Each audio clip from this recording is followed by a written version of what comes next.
tuze mu maka na President the Honorable Robert Kyagulanyi Ssentamu okulaba kwabo abali munda mu nyumba omwo naye police eri awo bagiteekawo permanently tulemeseza ate si kutulemesa kyokka ne tiimu gye tuze naye y'abalooya olw'okuba tetuzaawo kubeera nti balina okubeera nti basayininga ku mabaluwa aga kooti n'ekirala kumanya oba munda omwo balina kyakulya olw'okuba baluddemu nga teri abaceekingako teri abaleeterayo ekyokulya kyokunywa embeera gye balimu tetukimanyi naye kye bakoze tebatulemeseza kuyingira kyokka bakutte omu ku balooya ne bamugjako amasimu ge bamuyisiza bubi nnyo ne bamusuula mu kabangali y'emmotoka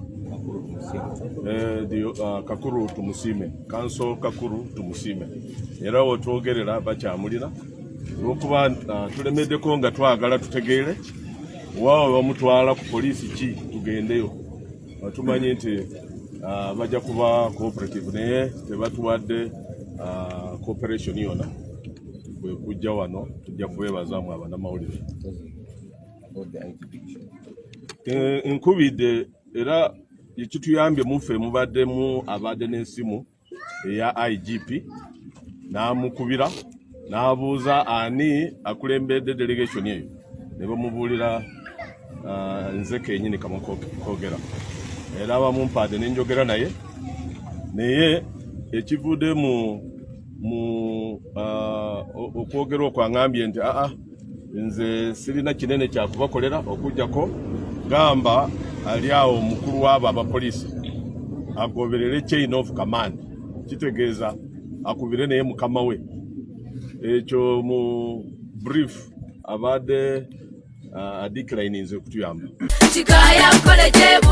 omuzadde kankwanjulire Kikaya College School Bulenga lya kisulo n'abava ebweru ly'abawala n'abalenzi ligatta amadeeni gonna liviira ddala ku siniya esooka paka ku y'omukaaga lisomesa arts ne sciences omwana bamubangulira ddala tebakoma kusoma busomi kyokka bamutendeka emirimu gy'omu mutwe omuli okwokya welding okusiba amazzi okusiba enviiri okukosa okufumba oba kiyite catering and hotel management okuzimba okutunga oba kiyite fashion and designing okukanika emmotoka okukosa amasannyalaze ku bitone by'abayizi b'ekansa omuli okuyimba okusamba omupiira wamu n'okubaka endya y'abaana nnungi layibulale ya mulembe ow'ekisulo osasula emitwalo 69 okwo nno kwe kuli okulya okusula okusoma n'endabirira endala yonna lisangibwa Bulenga ku Mityana Road kilomita 7 zokka okuva e Kampala kuba ku 0772 442 799 Kikaya College Bulenga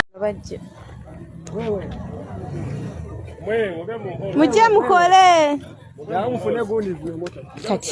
kati sigenda kujjako sigenda kuddamu bajjako abalabi b'omukisa abalungi munsonyiwe naye musharinge live yes abalooya aba president waffe n'abakulembeze okuva mu national platform bagaaniddwa okwakisesinga ennyumba ye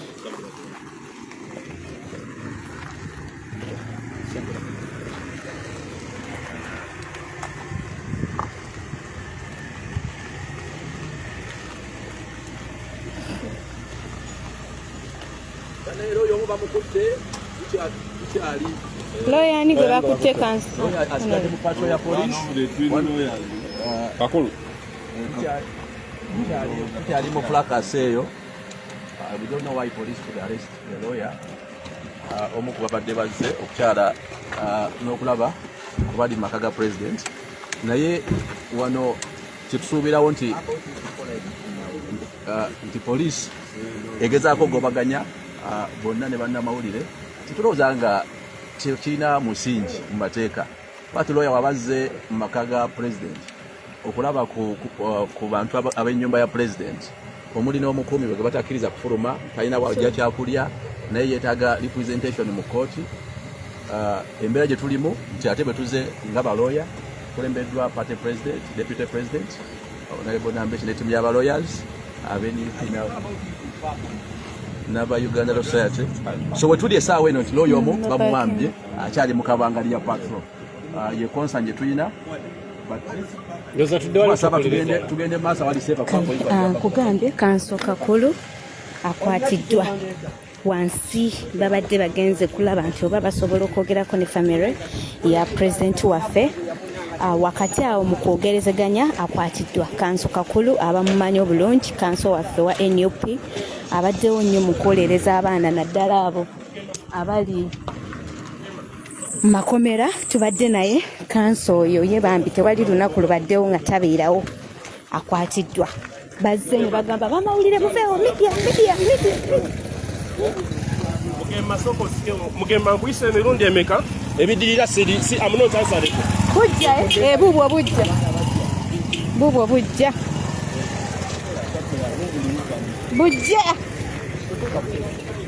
gwe Saamugenda mu maaso nze toninda nindira mu maaso okitegedde Saamu omwana munne yamuwa omukwano kati webuze ekisinisa swabula ebinnyo nakyo tokiraba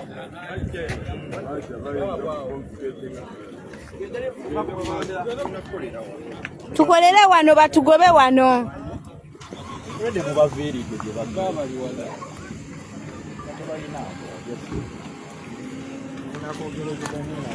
naye bwe tubatya ennyo bagenda tusumbuwa tetubatya nnyo bambi tetubatya nnyo gwekaya nakyo wano tubaviiridde neno batwagalayo eno waabwe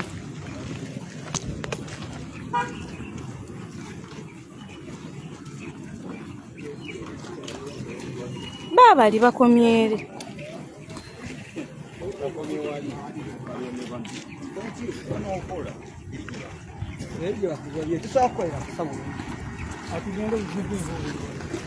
bannange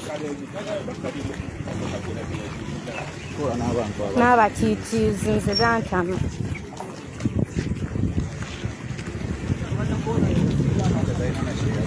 dabakani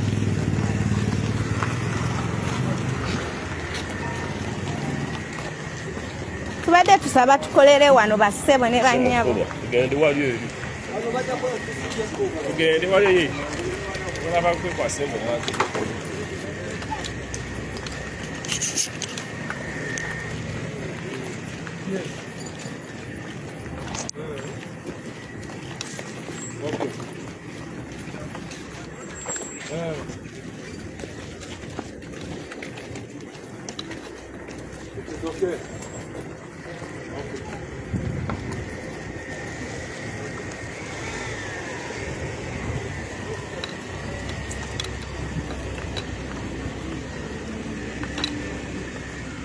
Mukoto gwa Mukisa TV yenze Queen of Live.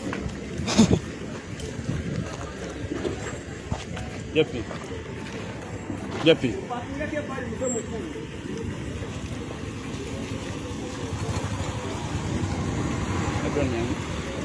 Najirabye era kuva ddange eyitawo ku makya wetwajjidde.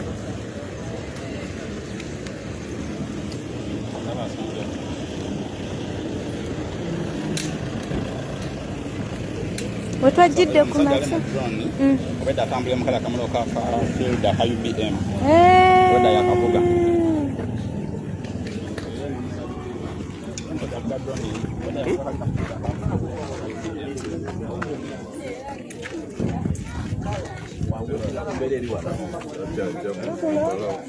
Soke ne president.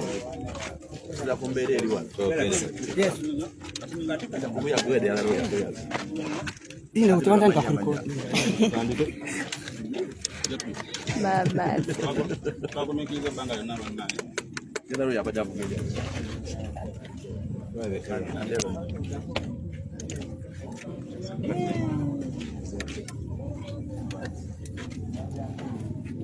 muzindalo gwani obuludde ogwa NDS Soka wana hasifu dawa sura.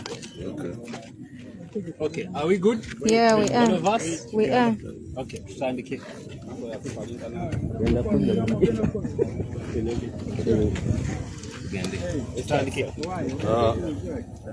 tuze mu maka na President the Honorable Robert Kyagulanyi Ssentamu okulaba kwabo abali munda mu nyumba omwo naye poliisi eri awo bagiteekawo permanently. Tulemeseza ate si kutulemesa kyokka ne tiimu gye tuze naye y'abalooya olw'okuba tetuuzaawo kubeera nti balina okubeera nti basayininga ku mabaluwa aga kooti n'ekirala kumanya oba munda omwo balina kyakulya olw'okuba baluddemu nga teri abaceekingako teri abaleeterayo ekyokulya kyokunywa embeera gye balimu tetukimanyi naye kye bakoze tebatulemeseza kuyingira kyokka bakutte omu ku balooya ne bamugjako amasimu ge bamuyisiza bubi nnyo ne bamusuula mu kabangali y'emmotoka. Kakuru tumusiime kanso Kakuru tumusiime era wotwogerera bakyamulina olw'okuba tulemeddeko nga twagala tutegeere waawe bamutwala ku poliisi ki tugendeyo batumanyi nti bajja kuba cooperative naye tebatuwadde cooperation yonna bwe kujja wano tujja kubeebazaamu abannamawulire. Nkubidde era ekituyambye muffe mubaddemu abadde n'essimu eya IGP n'amukubira n'abuuza ani akulembedde delegation eyo ne bamubuulira nze kennyini kamwe koogera era abamumpadde n'enjogera naye ekivudde mu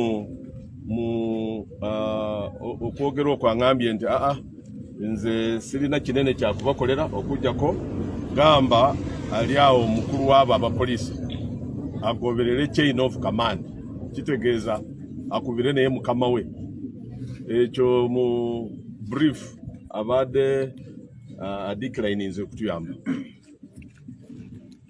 English.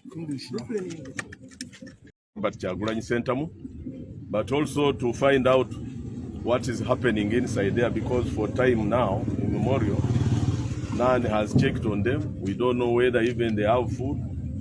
But besides that, I had come with the team we talk is still under their detention. We had demanded to know where they are taking him, which police station, so that under normal procedure would have to apply for his bail. But as we talk up to now, the police is so uncooperative. They have chased us away from the premises of the home of the Honorable Robert Kyagulanyi Ssentamu, and we were not even able to access even a member of those that are inside there.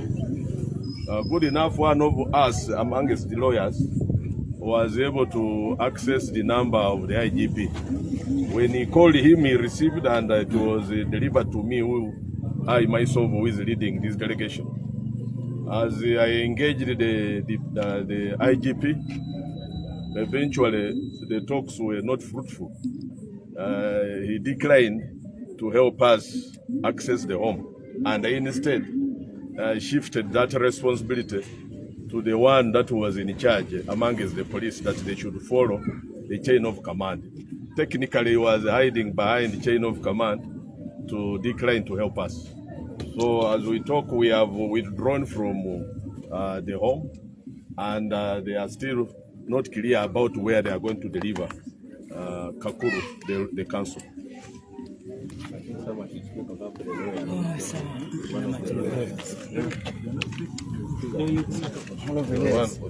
Come on, speak. English, Both. Ladies and gentlemen, as you can see today, we, as the leaders and lawyers of NOP, we approached the gate and residence of Bobi Wine, where his wife Itungo Barbara and other people are still detained inside. We are blocked by police. All members purporting to belong to Uganda police, who said that we need a written formal clearance before we are able to access the residence here at Magere. This is of course not a legal requirement, but the whim of and abuse of authority by police. the private family we shouldn't be denied from accessing our clients, our friends, and people whose political opinions we align with. In the process of engaging them, including speaking to the IGP, led by none other than the Honorable Deputy President of NUP, who still has freedom, Nambeshe, the IGP was very ambiguous and ambivalent, and only told us that the police at the Magere should follow the chain of command in order to allow us. The Magere police resisted that. They didn't even bother to follow whatever the chain of command following is about. They simply said they are not allowing us, and they have ordered us out. Not only have they blocked us from entering the residence, but they ordered us packing, and as we are trying to leave, then they arrested Comrade Kakuru Tumusime, who works with us on these matters. You know him, most of you. They roughed him up, beat him up, and for reasons we have not yet understood, because they just suddenly pounced on him and started beating him up. One of them claimed that he has probably taken a photograph of them. That is not a legal problem. We don't know why they don't want their photos taken, yet they are in a public place around the private residence of the political leader. They have refused to tell us where they are going to detain him, but they have put him on what most people call Kabangari, the police pickup truck, and they have taken him after beating him to God knows where. We'll be following up to ensure that he gets police bond and to ensure that his rights are respected. But we continue to urge police that it must stop this illegal blockade on the residence of Babagaanye. It should release our comrade lawyer, and it should allow unqualified and unconditional access of lawyers, political leaders, friends, and family of Babagaanye to his residence, and they allow them to go back to their private life, to their normal life, because opposing Museveni is not a crime under our laws, and having divergent political opinions, of people who are in power is not a crime and is something to be encouraged. So there is no crime, neither Babagaanye, no Barbara, no Kato, who has just been arrested, has committed a crime. Us were within our right to join the leaders trying to access the premises, and the blocking of us is a violation not only of our client's right but also our right to practice our profession. Because now if we can't access our clients, then you're putting our trade in jeopardy as lawyers. We are going to engage everyone that matters, the Human Rights Commission, the Uganda Law Society, the police leadership, to ensure that, and courts, to ensure that this comes to an end, because it simply cannot continue. We want normalcy. Thank you very much. Briefly. Kakati nze mubaka wa parliament atwala ekitundu kino kya Dondo East, era nategeezebwa akulembera bannamateeka w'ekibiina kyaffe ne ttiimu y'abalooya bonna ne deputy president nti olunaku ng'omubaka w'ekitundu ate era ng'omu ku bannamateeka tubadde n'enteekateeka okusisinkana naddala abafamire n'abantu bonna omuli abakozi b'awaka abali mu maka ga president Kyagulanyi Ssentamu Robert wane Magere, era n'ebiwandiiko nabirabyeko, era tubadde nabyo ebyenjawulo ebadde beetagisako emikono abantu b'ewaka omuli omusirikale w'ewaka bwe balumba amaka ga president olunaku lwe batulugunya first lady omukyala Babi Ifungo, n'omusirikale yakubwa era yasigala n'ebiwundu bingi. Ekyennaku nti ate ye bamuziyiza okufuluma okuba nti afuluma mu maka ga president, era tetumanyi embeera ya bulamu gy'alimu, naye bonna obubonero bulaga nti ali bubi. Ekyokubiri, tebamukkiriza kufuluma wadde okuyingira n'abakozi abalala abawaka, na buli agezezaako baleetera ekyokulya akomezebwa ku geeti. Kati balooya ne timu y'abalooya ngezzo okuteekayo oba olyawo okubawa empapula zaabwe ategeka emikono basobole okulwanyirira eddembe lyabwe ng'ovudde n'ekifaananyi ekigazi nti ne gano maka ga president wakyaliwo already order za kooti eziragira ab'ebyokwerinda okwamukawo wadde nga tebanaba kuvaawo nate ne balimbwa ssekinnoomu bwabwe balina rights zaabwe wakati ng'omukozi yakubibwa ate n'ebyokulya tetumalina kumanya alyaki n'abakozi abalala ab'ewaka kakati olunaku olwaleero atuzze ne balooya nga tukembeddwa deputy president otuuse ku gate ne bagamba nti teri akkirizibwa kusala kubanga emmotoka yaffe ebadde ekulembedde baddemu ne deputy president ne bagamba nti okusala okukkiriza munda olina okufuna olukusa okuva eri inspector general wa police ne tubagamba nti gana amaka ga mwami Kyagulanyi ye tukakasa nti tulina olukusa okujja okumudduukirira kubanga tiimu y'abalooya ekulembeddwa abalooya aba National Unity Platform ne deputy we ow'ekibiina naye ne bagamba nti bo tebalina kirala kyakuddamu ekitali ekyo mwamuka ekifo kino bunnambiro balooya era babadde bakulembeddwa gwe bakutte yennyini kakulu ne bano bonna ne bagamba mutuwemu akadakiika tukubire ku IGP twogereze naye tumusabe olukusa era kyekitubeezezaawo naye bakubye essimu ku ssimu ya looya looya n'asaba n'agambye engeri gyetulina atukulembedde deputy president kayaba ayogera ne IGP era amutadde ku lawudi nga tukola ki nga tuwulira n'amugamba tuli wano twagala kuyingira IGP tabadde kiriya ng'agamba nti mugambo abasirikale abali awo nti bayitire mu bakomanda baabwe okusalawo kyokka ate ng'oli ye inspector general owa police bwe tulabye nga batulemesezza netugamba katukyuke tukole ki tuddeyo tunoonye amakubo amalala bayo nga bateesa kuddayo kusooka kutuulamu bakubaganye ebirowoozo nga balooya okusalawo ekibazzaako mu mateeka naye wakati w'okukyuka tuyingira emmotoka zaffe tugenza okuwulira emiranga emabega n'enduulu nga basika omu ku balooya abadde agenda kuba emmotoka ye ebadde mu maaso era gimugiraba ne wano yekulembedde yabadde mu maaso ng'alina gisanga mu maaso tugenza okukyuka nga bamukulula bamusudde mu kabangali kyetulowooza nti kikyamu naye bwe twogerera looya akyali mikono gyabwe ate naffe ne ttiimu yonna nga bweze y'abalooya tebakkirizibwa kuyingira mu maka ga president Kyagulanyi era n'embeera y'abantu abali mu maka ga president Kyagulanyi omuli omukuumi we n'abakozi abawaka tetugimanyi kubanga tebafuluma tebayingira ate nga ebyokukozesa balina kubijja wabweru tebafunye bujjanjabi kubanga nabo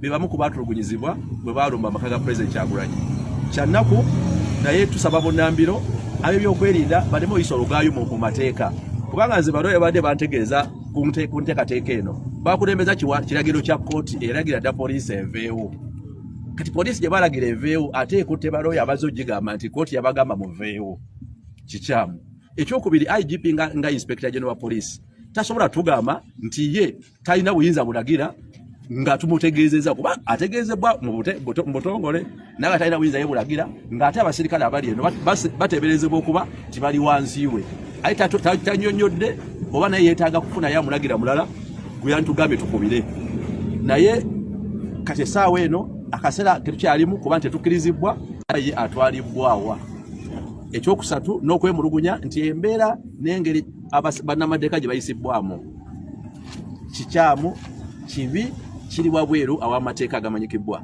naye tujja kwongera okwemunaganya wakati w'obukulembeze bw'ekibiina ne balooya okumanya enteekateeka eddako wakati n'okuba nti tukyayongera mu maaso oba oliawo okulwanyirira ababali munda n'abo abakwatibbwa abasirikale bamusanzeeyo kyemmanyi mubeeyanjulidde bo babeeyanjulidde mutegedde bani abakuumawo mubalabyeko baba ne memutaga oluusi kasomusisi tebalina ababaddewo tebalina tebakulya yena linnya bali mu uniform za black bambadde obukookolo bwe twatuuse twabeeyanjulidde ne tubasaba twogere ne komanda waabwe ne batulaga abantu babiri abambadde obukookolo nti bombi bakomanda kaakati tetubategedde naye ate be batugamba mufune clearance okuva IGP ne tubagamba ne bwe tugifuna ku ssimu ne bagamba ye ne tubasaba mutuwe ennamba ya mukama wammwe ne bagamba tetugirina ffe ne tuginoonya ne tumukubira ne tumuteeka ku lawudi nga nabo bawulira kwegamba ne IGP era nga honorable Mwadda wagambye tumanyi oba naye tanafuna clearance ngaffe kubanga ate batugambye mubagamba abo bagoberere kyeno nti IGP abagambye bagoberere kyeno of command bone batugamba mugende mufune ekiwandiiko mu butongole so ndonda naye ate ensonga enkulu nti amaka gali private tegeetaaga clearance ya police ssemateeka agamba nti amaka ago galiko nannyinigo era tuziwa wano ku kusalo ekyokubiri bweba crime scene nga police enoonyereza nti waliwo omusango gwaddizibwawo etubuulire etumanye n'okumanya ddi weegenda okuvaawo oba musango kigwenoonyereza juzi omwogezi wa police yatugamba nti bali ku mbalaba yakiyita precinct ku mbalaba naye kati kyebaliko nti amaka gali mikono gya police byakwerinda era be basalawo kiki ekikolebwa mu ndeeya. Home and residence of President Kyagulanyi Ssentamu has other or restricted individuals, including the security personnel and the house helpers. When this same home was attacked by the militia, where they harassed and battered the First Lady, Babi Tungo Kyagulanyi, equally these security personnel and house workers and maids were battered, and majority of them got very serious injuries. Till now, they have not accessed medical attention. It is concerning that today, when the legal team wanted to secure their signatures on the already compiled affidavits, because there is already existing order requiring security to vacate. But when it comes to again evictions and house arrest of the house helpers and askari who cannot access food or medical attention, it also become another important aspect for us to address, and that's what partially is to secure documents and securities and remedy for those who have been put ahead of house arrest illegally, including the house helper and the askari among others. They can't access food, they can't move out. It's very concerning and regrettable. Even as we live now that a lawyer, part of one of the lawyers has been detained, and he's only with a team of lawyers to access clients who are being held under house arrest in the residence. They have been denied access and equally arrested and detained. This is a concern because at least the lawyers would be the last resort for anyone under operation to seek remedy and to seek assistance. And they came, the team came as lawyers. I was notified as the area member of parliament and equally as a member of the legal team of NUP. We came with documents. Now, it is in our interest to ensure that the house helpers and the askari are accessed to sign the legal team can secure the relevant remedies and appropriate court orders to secure their freedom. Under what circumstances are the helpers being held and the access to food and medical attention. In relation with this,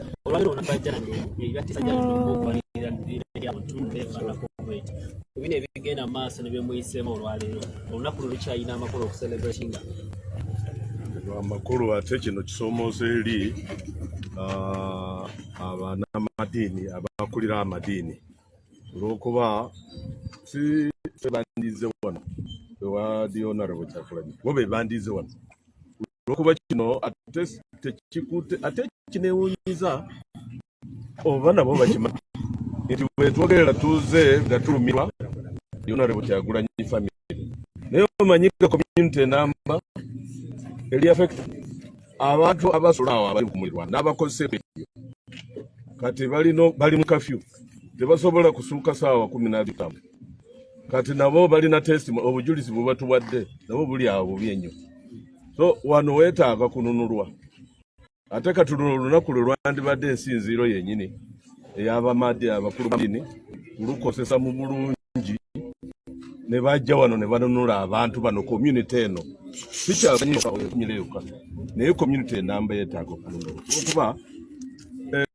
amageeti gonna ageetooloddwa paka eri emanga waddewo wamawulire omu agundi radio wa 100.2 FM yakoseza ekkubo ddala naye bamuyodde eyo nga almost andawe bagijjamu ekiragira ddala nti awo but succeeds in creating fear in the populace. But abantu abali mu fear bayinza kufuna this complication is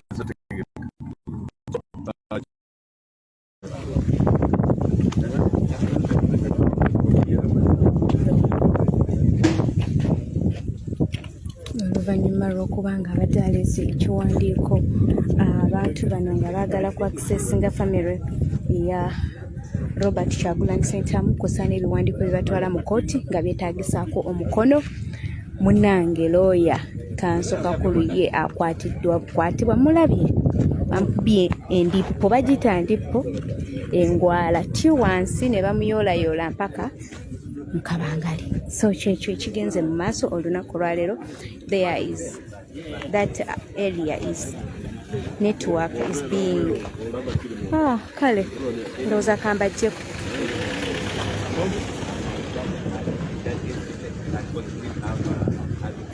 kambajjeko nze mwebale kubeerawo nga mulaba fukidde ekizibu kansooke mbajjeko I will be back wekinaaba kyetaagisizza nja kukomawo naye nga nkyali Magere.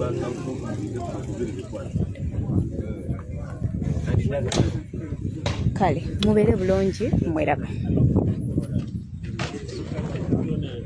Tovaako Beki sivaako gwe wandeese kajanja akakujjudde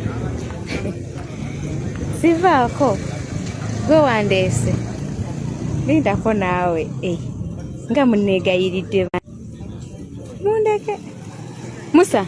B is a hotel and bar. Tusangibwa Nsaggo ku lw'Ennakawuka. Ku lw'empeereza ennungi tukola essaawa 24. Tulina ebifo ebisulwamu nga biyonjo, ebiddaabirizibwa buli kadde, ebyemizannyo ng'okulaga omupiira, okuzannya pool n'ebirala. Ebbaala ejjudde obulungi, emmere ekutuukako mangu, paakingi nnungi ate nga security eri gguluggulo. Okubuukinga n'okumanya ebisingawo kuba ku 0790 79 12 04 oba 058 98 77 34. You are not easy when you are not at B is a hotel and bar. Come and experience the ultimate in comfort, entertainment and security with B is a hotel and bar. Nsaggo Nakawuka Road.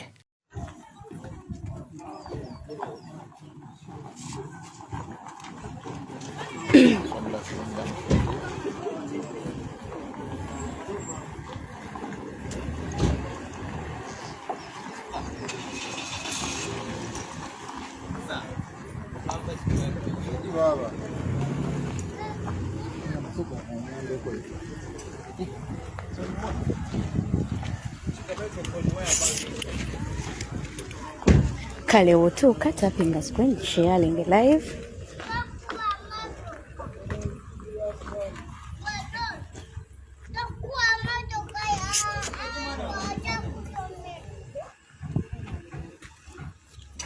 Mukoma wano mbadde manyi mugenda nabo bani wallahi mbadde manyi tugenda nedda bannange tugenda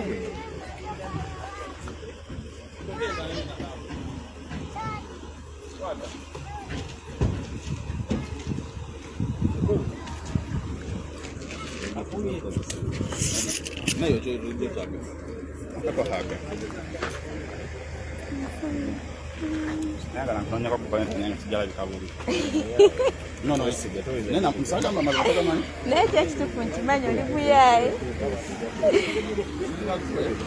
amwe tugenda oba tugenda nze sibyagala ebyo byemukola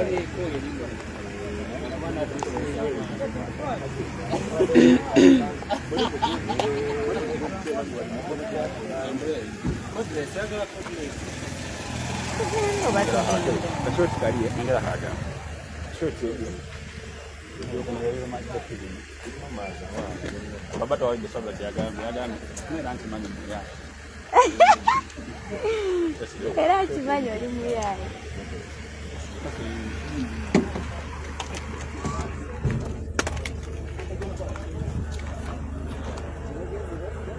Tugenda tetugenda.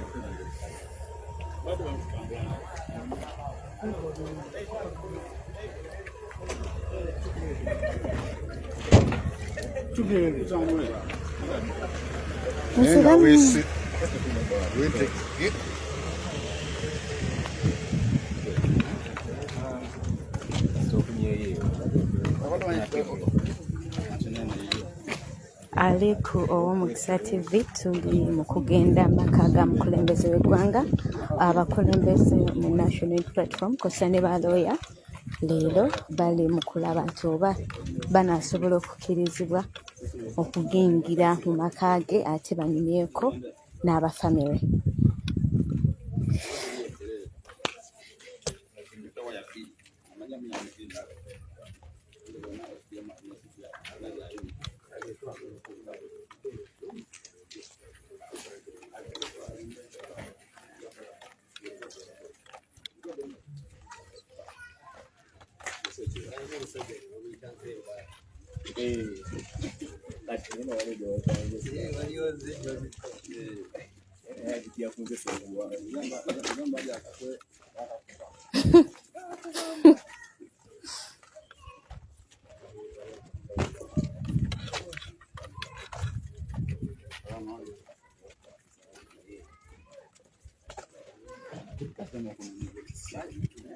Kati ogenda kudduka otya nga batugoba nga kibooka etandise. Nga naffe tuli bakambwe. Gwandi akugambye eti tetulina.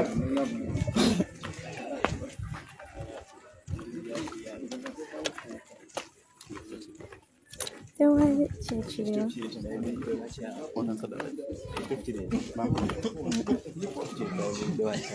Obadde alina byagala okuŋŋamba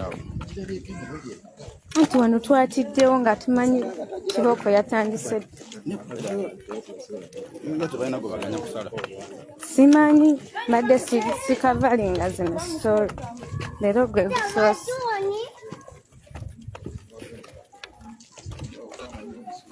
Leka nze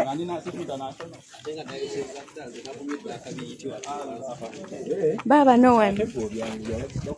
Go back! Go back! Hello, I don't want your cameras. Go back!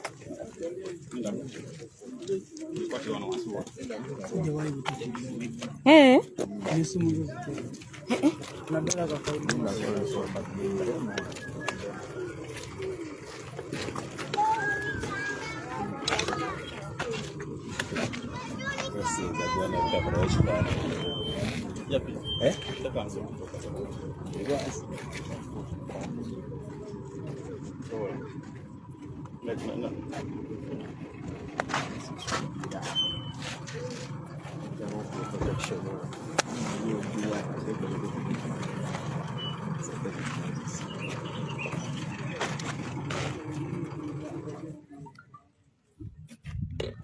If you've ever been here, then you know the truth. You mess up, it's up to you. No picture, no video, no what until they are clear. And we only do that inside the building. Simple English. You mess up, no what happens. Media center, can you go and stand the other side? You're going to tell me to work with.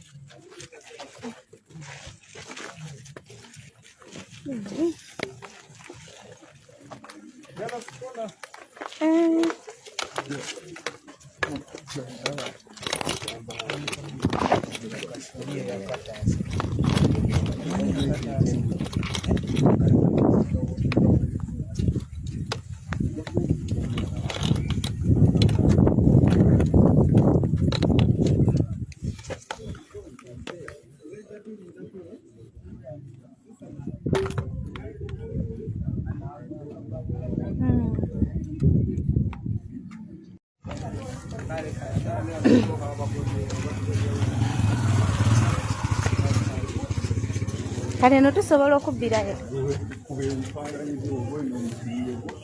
odduke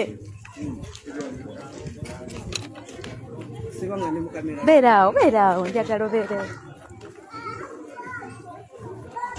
obandabye nvaako nze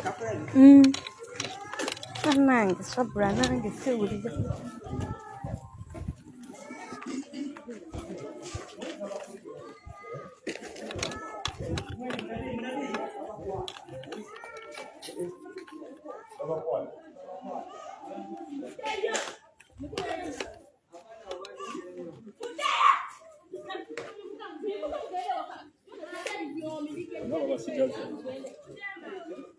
babakutte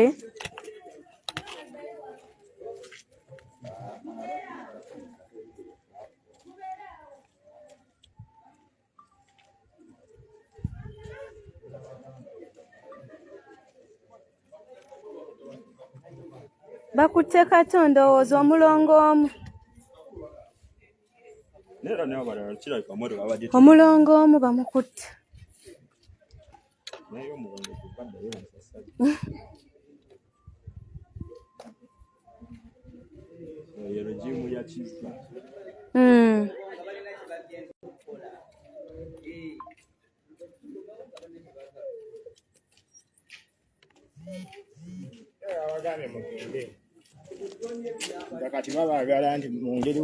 midiya mugende kumbe baagala kukwata bantu bannange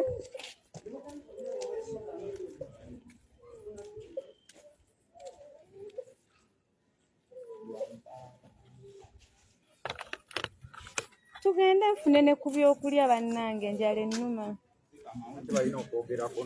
boogerere no waggulu njama yennyini ogirabirawo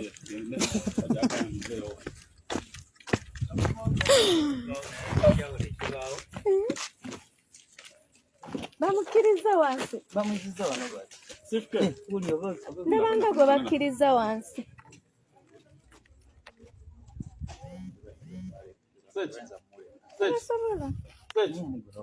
kato omulongo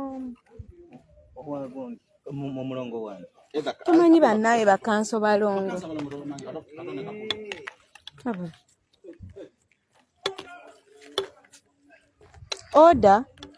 oda yaki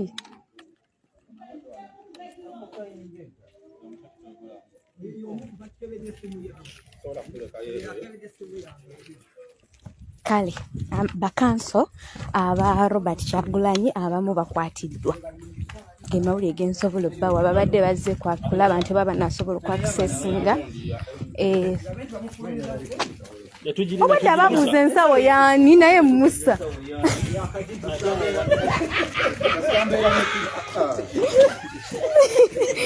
bannange batamanya baweerabidde ki bannange guys kanso omulongo omu kanso either kati oba waswa banaye temutukanga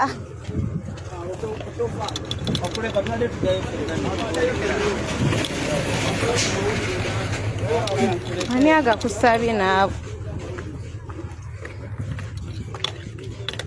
omwana njagala ne munneewe omwana munne yamuwa omukwano toka mu media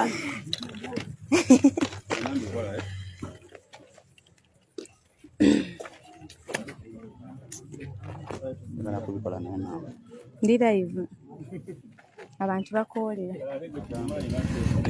akusaba mukwano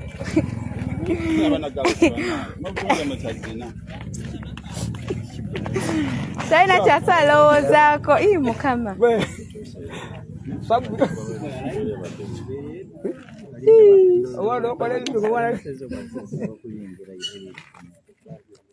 bamaze ne bamuleka nga tajja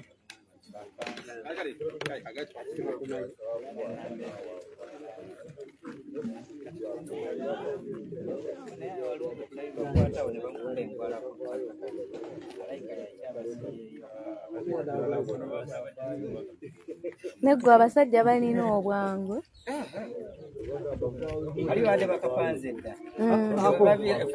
bwe bagambira abamawulire muveewo nga bo babaze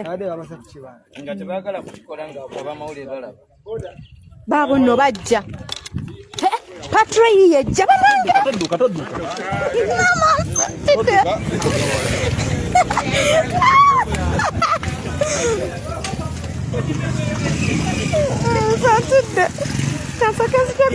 New Subs Fashions tukutuusaako ebiteeteeyi kw'ossa abaya, engatto, ensawo z'abakyala, jackets, jeans n'ebirala. Tusangibwa ku Wilson Street ku kizimbe ekya Sunset Arcade ground floor shop number 2. Okututuukako va ku Pioneer Mall otambule ngadda ku Arua Park, yisa ekizimbe ekya Wilson 1 oyite ku Health Link Pharmacy. Kati awo weekoma yambuka amadaala gakuyingize ku Sunset Arcade. Awo ng'otutuuseeko. Engoye zaffe tuzijja China, Egypt, Vietnam n'amawanga amalala. Omukyala omwambazi omulungi ayambala naffe.